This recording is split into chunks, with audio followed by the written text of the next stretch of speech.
everybody, this is TJR.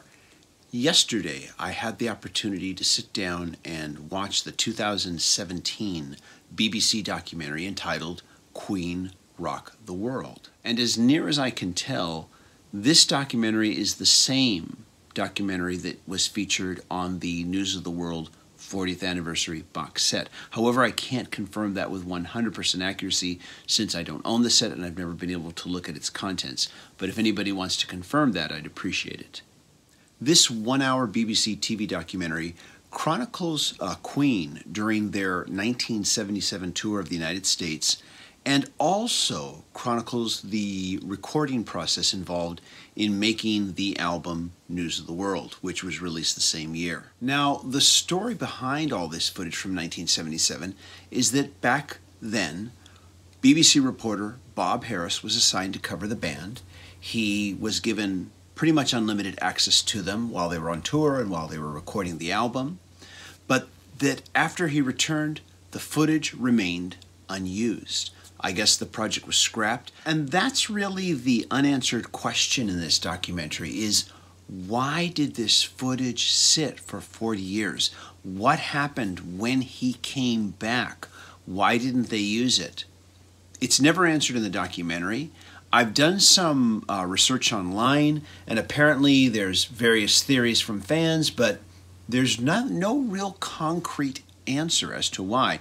So that's kind of a strange thing, but at the end of the day, I'm just glad that this footage has finally been unearthed. And if you take the time to watch this one-hour documentary, you'll understand why. First of all, there's all the great live footage of the band. Second, there's all the behind-the-scenes footage while they're on tour, the interviews, the conversations. And there's also a lot of candid conversation with Freddie Mercury, who was, of course, even then known for being shy about interviews. And last but certainly not least is the footage of the band working on News of the World. In particular, I want to point out one segment in the documentary wherein all four members of the band are in the studio and they are performing the rhythm guitar, bass, drums, and piano for We Are the Champions, completely live from start to finish. I think this speaks volumes about them as musicians, even though, you know, we all know they were incredible musicians, but just the fact that here they are recording the actual performance tracks, all the basic rhythm tracks for the song, completely live, and don't even need vocals as a guide. They just know where everything needs to go. Tremendous, I thought.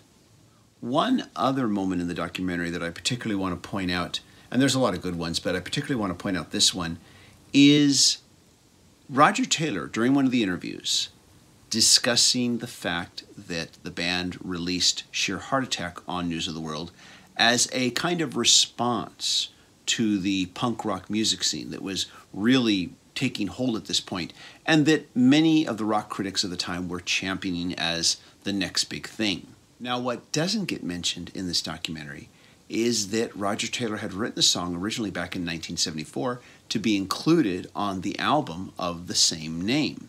1974 pretty much marks the early beginnings of the punk rock movement, which means that in this case, Queen was pretty much on the cutting edge with that song. They just didn't release it for a couple years later, though.